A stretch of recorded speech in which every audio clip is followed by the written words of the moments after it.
I'm really excited because I have so much to say, but I don't really have to do anything because between my wife and Jurgen, there's so much substance there, and with Shelley, I just get in the way. So I'm going to kind of act as MC tonight, but I want to sort of give you a layout of where we're going and how we're going to get there.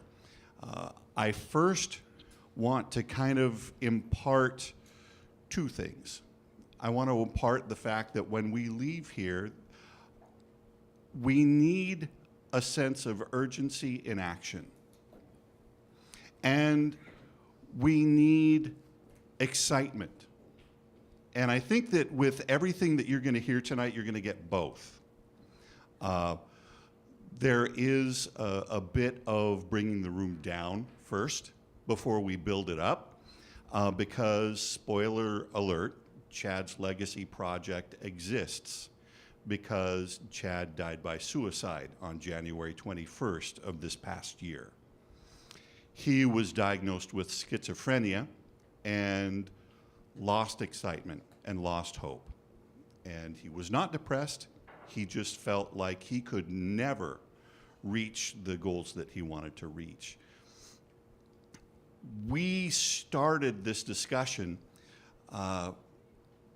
based on Chad's battles and solely focused on Chad's battles. But it didn't take long before we realized, a week and a half later, that another young man in West Seattle ended his life. And then, not 3-4 months after that, our daughter's former classmate ended his life. So we started realizing Chad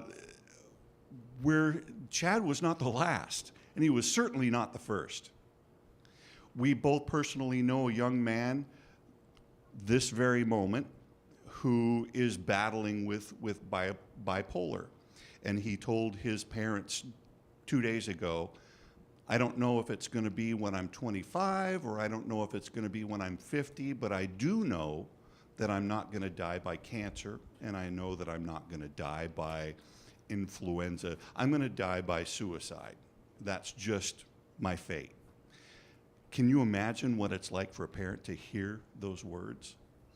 There's a young man, sweet young man, living in Vancouver, Washington, who feels as though he's literally hiding from demons inside of his head that are constantly telling him to harm himself and harm his family. And he's a sweetheart of a young man, and he's terrified of the moment that those voices take over. And he's trying to get help. There's a teenage girl that we know that at one point asked her parents to restrain her in her own bed so that if she happened to wake up at night and had the urge to harm herself, those restraints would buy her parents time to get to her before she could do that. She's better now, but as a lot of you know, sometimes that better is temporary. So, that in mind, that's the urgency that we feel and why we don't feel like we've got 3-4 years for clinical trials, because there's already the data out there. We want action, and we're calling for action now. With that, you're going to hear a lot of opportunity for action this year. Some very, very special and exciting things are happening this year that you will have an opportunity to take part in. I'm not going to steal anybody's thunder. What I am going to do, though, is introduce you to Chad's godmother. She also happens to be the producer of Chad's legacy, ending the stigmas of mental illness. And she is an on-air personality at Warm 106.9 and Hubbard Radio. She is known to us as Auntie Shelley. You might know her as Shelley Hart. And she's going to talk a little bit about the video first, and we're going to roll tape. Never ever, in my wildest dreams, imagination, not that I would ever dream this, that I would be standing here today in front of you talking about mental illness. I just never really thought that it would be something that would ever touch me, but yet, thinking back, growing up, really every one of us in this room knows somebody with some sort of a mental illness, a disorder of sorts. This was a very happy, loving family that when I got that call that morning on my way to work, it dropped me to my knees. I did not know. I hadn't really been in touch with the family for maybe a couple of years, and I had heard that Chad was dealing with some mental illness, but I didn't know at what extent. Not to the point where you get that call and you find out that he has taken his life. What courage that must have taken for him to do that day. Well, as I was doing the video, I was thinking to myself then, because I know these two people, I thought, if we get through this, and like Todd mentioned, that first couple of weeks even, people started reaching out to them. They wanted to talk. And the West Seattle blog, which is the end-all be-all for anything as far as West Seattle goes in media, they're reaching out and they're talking. We want to share this story, and it became like this viral spiderweb thing. And I thought, people want to talk about this. We are at that place that people, it's headlines everywhere. I really believe that the everyday person wants to help. They want to, but we don't know how. And we need to talk about this. And I said to Evan, the guy who was helping me with the video for the service, I said, when we're done with this, would you be willing to perhaps, we'll just do a short little video that we'll put on Facebook. They'll tell their story. Maybe it'll be a couple of minutes long, and just to get people talking. Here's where we are today. There's been, and I don't want to steal anybody's thunder either, there's so many things that have happened just in the year. Here we thought we were just going to do this video and throw it up on Facebook, and one thing has led to another, to the point where my company, Hubbard Radio, is going to use our search engine company that we own. We're going out on Thursday because we keep finding that we kind of need to put this on the video, maybe put that on. So I'm going to go shoot an intro to the video, just like a minute and a half, get some B-roll downtown Seattle, and really bring this home and put a face to this, a different face that that people can relate to, especially I think youth who really should be talking about this more and talking about it more in schools. And we're going to start a campaign on air with Warm called Look for the Signs. So we know the signs to look for, and it's interesting to me that how much they've accomplished barely in 1 year. And we're about to release this video here in coming weeks, and I am so honored to be able to show this to you first. You are among the first to see it. He was the first to call me auntie, and I am so incredibly proud of him. This is Chad's legacy, ending the stigma of mental illness. There it is. Wow. Sal. Sal's in here. Of course, we should preface this because someday Sal will be watching this video. So Sal, this is a temporary name because we don't know if it's a boy or a girl. We chose not to know that. So we decided to give it a very generic name. Give you a very generic name. You're Sal. I was pregnant and we called him Sal because we didn't want to know whether he was a boy or a girl. And it was in July, on July 16th. We went to the hospital and he was born in an hour and a half. So when he was ready, he was really ready. And I just remember his little teeny cry. Just how really perfect and sweet it was. He had an interest in the concept of flight as a really little kid, and really gravitated toward the Blue Angels. It was just thunderous, but this little 3-year-old toddler was just captivated by these incredible machines just shooting across the sky. And we knew at that point that there was a real interest towards something bigger than just kind of the typical building blocks kind of thing. We were having a challenge with one of his teachers because Chad was very, in his mind, always going and always thinking. He wasn't always paying attention to what she said. And maybe part of it was he was being creative, and maybe part of it was he was bored, because that would be Chad too. So she was pretty insistent that we put him on some medications for ADHD or whatever. We were like, no, it's just he's a creative kid. He pays attention. It's just that it might not be to what you want.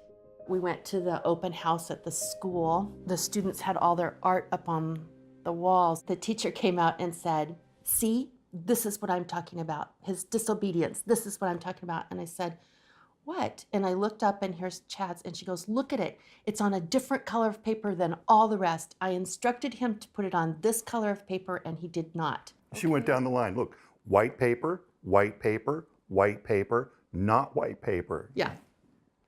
Okay.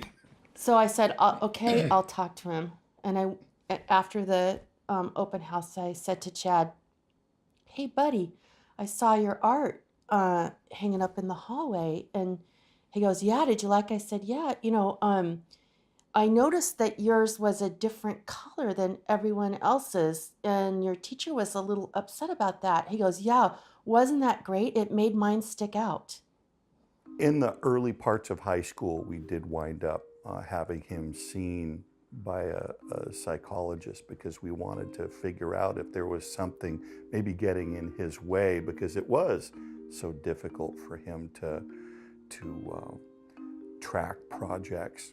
What came out was, when we met with the psychologist afterwards, she said, chances are, in that respect, he's probably going to be the smartest guy in the room. She just said his mind is just, he's over here and everybody else is here, and he's not waiting for them to catch up. That's why he's not paying attention, or why they think that he gets everything. He just doesn't need to tell you that he gets it.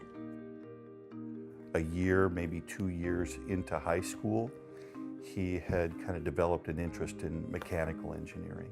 Not just flying the planes, but figuring out types of propulsion that might be used even in space travel. And he was trying to conceptualize ideas that would make it feasible to go greater distances, like interstellar. He was trying to picture in his mind what it would be like to be able to generate a very tiny black hole in the front of a ship that would create a pull toward that black hole, and then just create and collapse just ahead of the ship to create kind of an artificial tow rope that would accelerate a ship. And he figured if it was done right, it could be made to tow a ship fairly efficiently, perhaps even faster than the speed of light. That was his dream gig. He wanted to go to work for NASA to try to figure those things out. There was always a focus issue, even in elementary school. But always found a way to kind of come through in the end.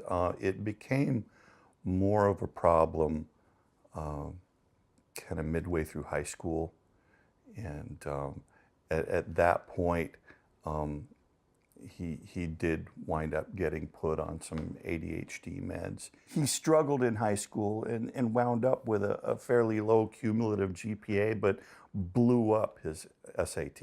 Yeah. Blew it up. And we're looking at the two going, buddy, what's going on here? Thank you for blowing up your SAT, but college is going to be tough. Yeah.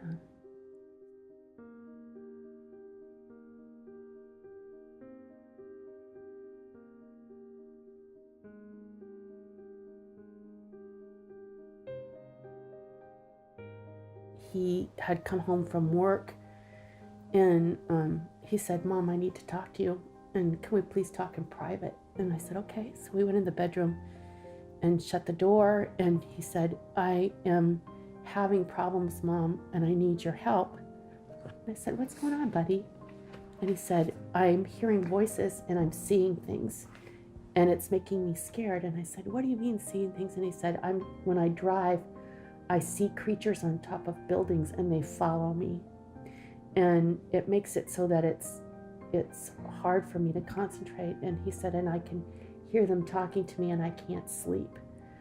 And I said, oh my gosh, Chad, when how long has this been going on? And he goes, well, I've been hearing them, but now I'm starting to see them and I'm scared. It was scary for him to tell anybody because clearly he was frightened by that. And also just by asking me, could we talk in private so nobody else could hear?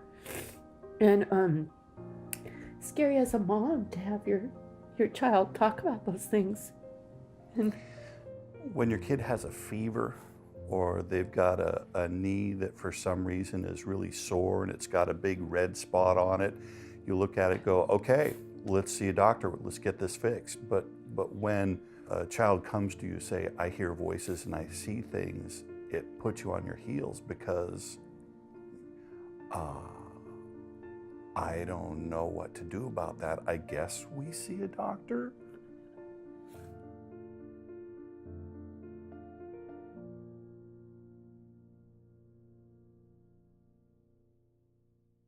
Todd and I had a conversation about, we need to push Chad, and is he going to go back to school? Is he not going to go back to school? He's working.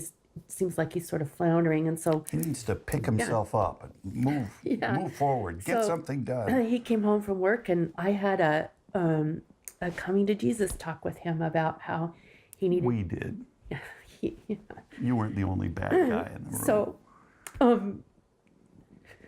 he came home, and we were talking about that he needed to, figure out what he was going to do. You need to either go back to school or you need to move out. That's it. Those are your two choices, buddy. You need to do one of those two things and get on with your life. You don't want to be living in our basement forever. And then he lost it. And he said he had, been hearing all these voices and that he felt like he was going to kill himself. And so we, he wanted to get up. Yeah, he wanted to get up from the couch and go kill himself at that moment. Yeah. So we wrapped him in a blanket and put him in the car. Todd, I said, we're going to the hospital. I know the system. I'm in healthcare and I know how things work. And I know that we're going to take him to the hospital and Chad is going to be Chad and he's not going to want to bother anyone. And he's going to say, yeah, I'm probably okay. And they're going to send us home and he's not going to make it through the night. So on the way to the hospital, I coached him on what to say. I coached him on the fact that, buddy, you have to tell them you're not going to live through the night or they won't take you into the hospital. You have to tell them what you said, that you're going to jump off the bridge and you're not going to make it if they send you home. And you have to tell them that or they won't help you. So he was in the hospital. He was there for a week. They thought it was his ADHD medication that had caused a psychosis and this depression. And so they gave him antidepressants and they took him off the ADHD medication. He came home and 4 days later, he was in the living room and had a total panic attack, became suicidal again, was hearing all these voices, felt like he couldn't breathe. He felt like his heart was going to explode. We had to call the medics. He was totally inconsolable. One of the medics said, is he on any medications? And I said, yeah, he's on sertraline and risperidol, which is what they gave him for the voices. And I very clearly remember the medic going, oh, he's got schizophrenia, and rolling his eyes. And at that point, no one had told us that he had schizophrenia. And that's when we started looking up what that meant, not having known anybody who had schizophrenia before. And always thinking that it was sort of those people that were way out on the fringe, way out on the edge. And not knowing it could be somebody like Chad. I remember walking around with him on one day when he could get out on pass off of the locked unit that he was on. And we were walking around the grounds at the University of Washington. And he said, Mom, I'm really worried that I won't be able to ever work at NASA. What if they know that I was in the hospital? Even when he was sick, and at one of his lowest points, he was still thinking about that someday that's where he was going to go, and someday he was going to, make that difference, and that was his goal. There was a knock on the door, and I opened the door, and there were 3 police officers there, and I remember one of the police officers saying, we have Chad. I was thinking, well, he has schizophrenia. This is a part of our lot, right? People with schizophrenia get arrested. not knowing. And he said, no, we have Chad's body.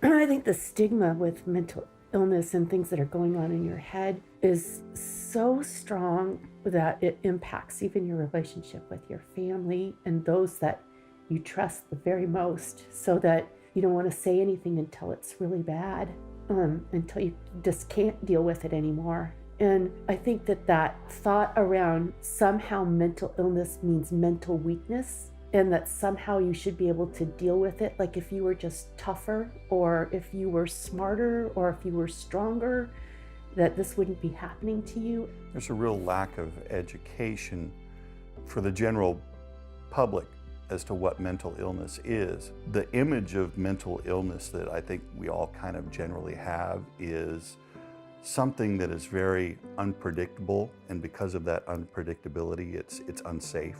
So when you see somebody that's struggling with a mental illness, kind of the reaction is to perhaps recoil just a little bit. We all grow up with that stigma. So when it starts developing inside of you, like it did with Chad, he already understands the stigma. He understands that more than he understands the disease that he's battling. It creates a twofold problem. The person with the disease doesn't reach out for help early enough, and the community around him isn't real well equipped to deal with that request for help or the obvious need for help. The education is really the key to at least damage that stigma, Yeah. which is the short-term goal. But I think we can do a lot better. People have to realize that it's a disease, that it's not a choice, it's not a weakness, it's not something anyone would choose to have. It's something that you would want to do everything to get over if you could. And because we don't treat it as a disease right now, we don't treat it like heart disease or diabetes or cancer, we expect the person to sort of get over it and learn how to deal with it. You don't ask somebody with cancer to learn how to deal with cancer. You get them help, and you get them medication, and you do surgery, and you take the cancer out. And we don't know how to do that with the brain yet. And we don't know how to do that with mental illness. And it is the same. It is a disease.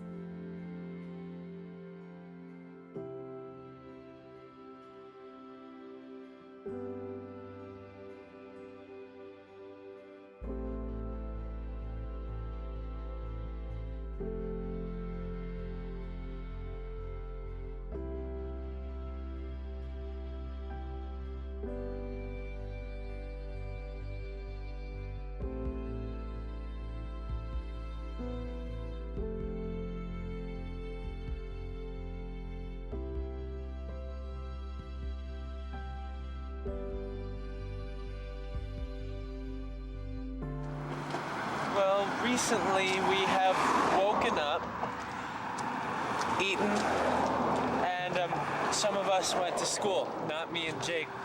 We skipped because we didn't have to. But anyways, today is the last day of school for the summer. Serious? We're going to pick up Corey and Grady and Macy. Next year they're all going to be in middle school. They'll be in middle school, finally back in school with you, huh? Yep. Oh, no way. I'm sorry. I'll be in high school. You're moving on. Suckers.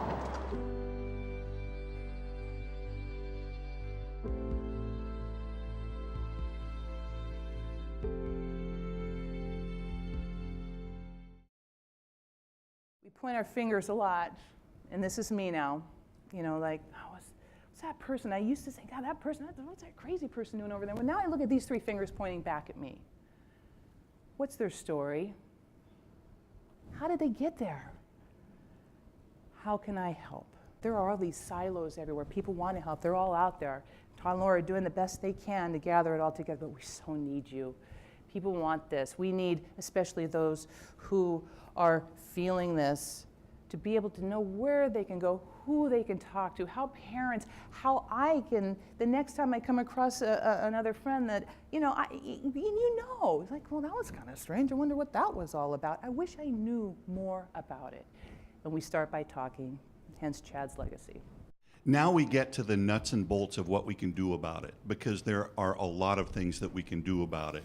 And I've got the great joy of introducing a gal that is much smarter than me.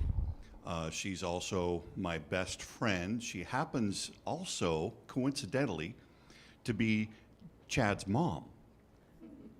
She is a senior director at Seattle Children's Hospital. So she speaks the language of a lot of the folks that we meet with much better than I. Yeah. But Laura is here to talk about some of the numbers behind where we're at. So without further ado, ladies and gentlemen, my lovely Laura Crooks. So in prepping for this meeting, Todd kept talking to people and telling them about the amazing numbers and stats that I might come up with that could tell this compelling story.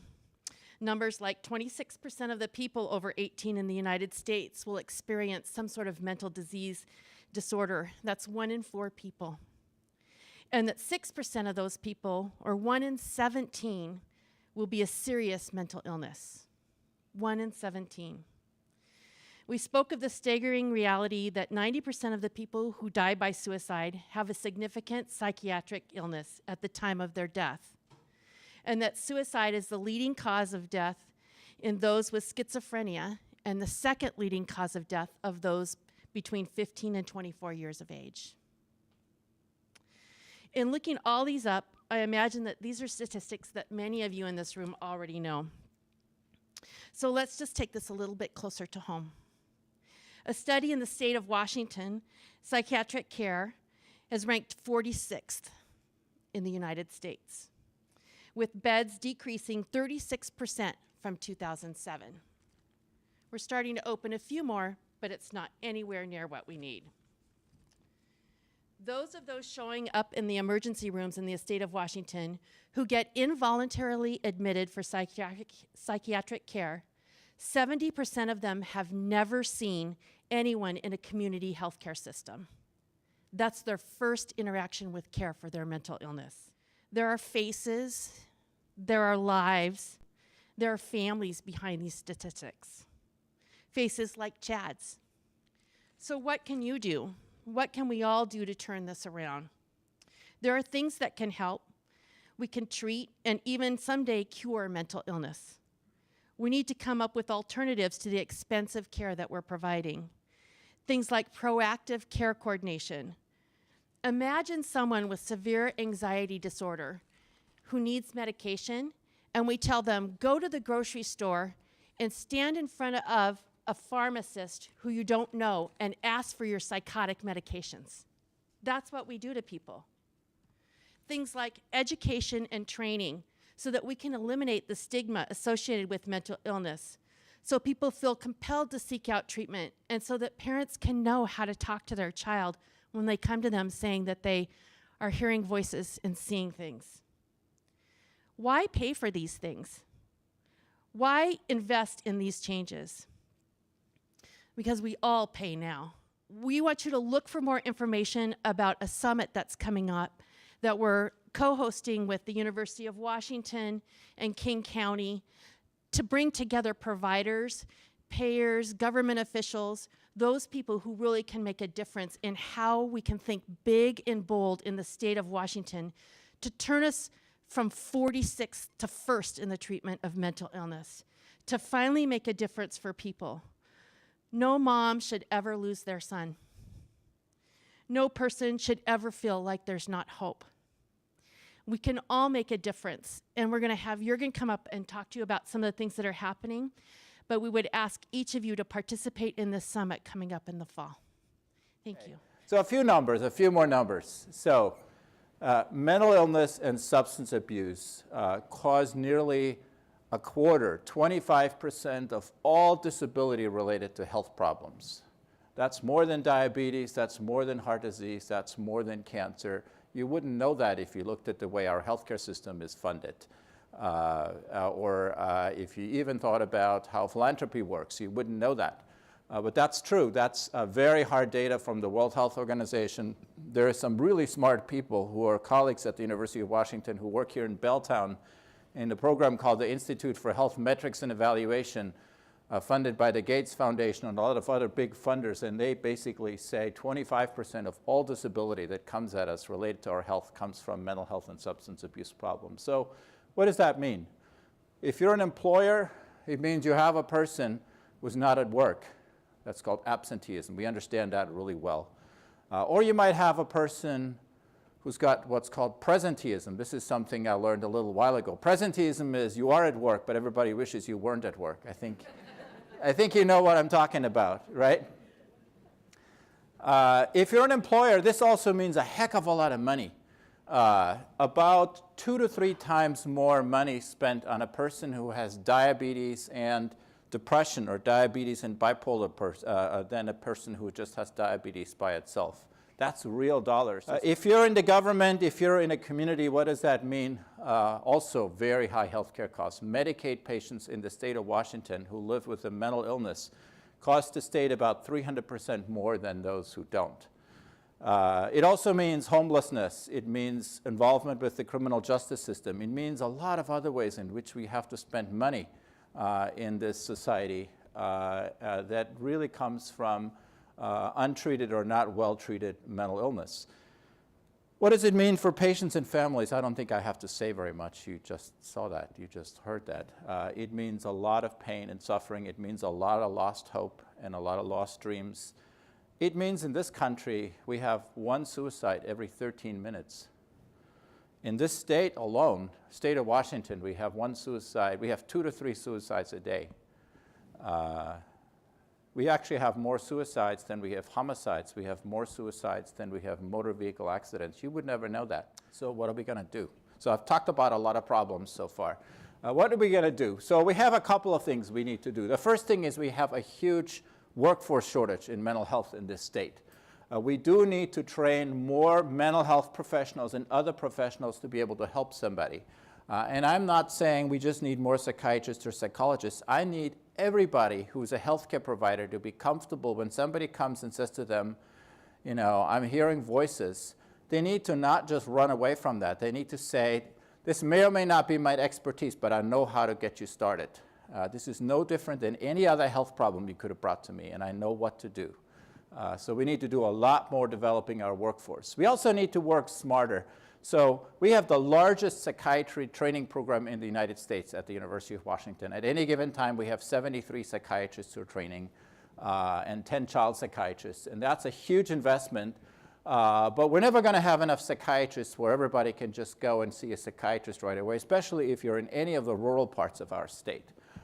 We have 39 counties in Washington. More than half of them don't have a single psychiatrist or psychologist. So we need to train mental health professionals who know how to leverage themselves. And we can do that in 2 ways. We can say, how do we work with primary care providers, with other kind of healthcare providers, with people who work in schools to do better? The second thing we can do is we now have technology. This is a technology town. There is a lot we can do. And Todd is being very creative and pushing us to be very creative to say, you know, all that technology that people are using, spending their time on, couldn't it be used to try to help improve people's mental health? And it can, and I'll say a little bit more about that. I think we also need to, so we need to work smarter. I think we also need to work upstream a lot more. We have to get better at detecting problems much earlier. We are waiting way too long. By the time you're in the emergency room, or you're in the King County Jail because you've done something that got you in a lot of trouble, that's way too late. That's like treating stage 4 cancer. We need to be looking for things much, much earlier. I feel like in psychiatry and mental health, we do a lot of treating stage 4 cancer. And if we had only treatments for stage 4 cancer, people would say cancer is a terrible illness. Everyone dies. The treatments are horrible. The truth is we are screening in cancer. Every time you go into a primary care doctor's office, they're saying, you know, let's make sure we look to make sure there isn't something wrong with you. So we need to work upstream. And then finally, and Laura got us started on this, we need to pay for care that's a little bit different. Just doing a little bit more of what we're doing today is probably not going to get us where we need to go. If nothing else, I hope you take something away from this evening that says, I could do something. You know, it can be a lot of different. You can talk to people, you can give your time, you can give your money, you can give your connections and your influence, because there's a lot we can do together to make this a better place. So 2017 is going to be a fairly transformational year with regard to how we treat and how we give access to mental health care. And just very briefly, a little bit about the mission of Chad's Legacy Project. We kind of have identified 3 pillars of improvement, per se, where we want to see mental health education in high schools so that we can cut that stigma off at the knees. Might not be able to affect everybody all at the same time, but if we can take a generation and teach them what mental illness really is, we feel like we can make it easier for those adolescents who are starting to enter that world of mental illness to reach out sooner. The other piece is that we want to see better access to care, and part of that means proactive care coordination, not just a social worker kind of making sure everything's okay, but as an example, Chad would go down to Harborview for an outpatient visit. He would get to the garage, realize he didn't have the $2 for parking. He'd turn around and head home because, well, he didn't have money for parking. Or he'd realize that he was also scheduled for work that day, and work obviously is the biggest priority, so he would go to work. Wasn't able to really manage what the priorities were and when they were supposed to happen. So what we propose is somebody in a social worker kind of role actually reaching out to their caseload to say, hey, Chad, I noticed that you've got an appointment on Thursday. This is your Tuesday call. I'm just making sure you've got everything lined up. You're good to go on that appointment. Great. The meds. You didn't refill your last prescription. It looks like you should have been running out 3 or 4 days ago. Where do you stand with that? And all the while they're keying that information into the system so their provider knows that. And we see that role as kind of a proactive helping hand that can help these people get through the outpatient process. We see that as a reimbursed code, actually, because we see that also as an investment. Depending on who you are and what you do in this group, I would guess that a lot of these events, the first bill that you see is a code from an ED and possibly an inpatient stay before you ever see something from a therapist, because in talking to parents, it is very difficult to find a psychiatrist on the plan that they have. That is the biggest struggle, is just finding somebody that takes their insurance. Once that happens, then they're in the system. But if we make it easier to get that earlier care, we're saving the tens of thousands of dollars on the back end. We're not trying to treat stage 4 cancer anymore. We're trying to treat precancerous tissue as an analogy. And we're saving a lot of money. The other pillar has to do with research. And this is how Chad's Legacy Project actually started. We started by collecting a couple of dollars at his service and donating it to what has become the Memorial Fund for Psychiatric Research. But in our travels, we also recognize that we can pay for research everywhere or at the UW, but that money is not nearly as well spent as if we had a nice concrete foundation or slab where all of that research could sit and it was coordinated. That's why the summit is so important. That's why Chad's Legacy Project, as part of our first investment toward research, is underwriting the summit. Once that summit happens, then things really start to transform and we can focus our investment into research and all of the other things that we want to do. But that's the mission for this year. Depending on who you are, depends on what you can do. And probably you're thinking, well, okay, what's your ask, Todd? Well, it really does depend on who you are and what you do. If you're in the insurance industry, I am charging you to come to the summit and participate. If you are someone that can make change, we need you to be part of this effort because we are going to make things better. We don't want to do it without you. If you are in education, well, Monday, Laura and I are driving down to Olympia to meet with a couple of representatives so we can get an already existing mental health education curriculum for high schools starting to get through the legislature with Deb Binion's help. We have a friend over here in Deb Binion who has the Jordan Binion Project. She's been providing free training in high schools for several years, and we're partnering with her to make it mandated in Washington State high schools. And then there's the whole care coordinator thing. Anything that tickles your fancy, that's what you can do. You can go to chadslegacy.org. I think we've really well detailed what our initiatives are and even what our current projects are. And I think you'll find some of that very fascinating. But if none of those things are things that you can affect change on, well, we're fundraising too. So that's my ask. I really, really have been looking forward to tonight. And I'm very excited to move through this year to see what we can all do together. And it really is something that we're going to do together. Thank you so much for coming.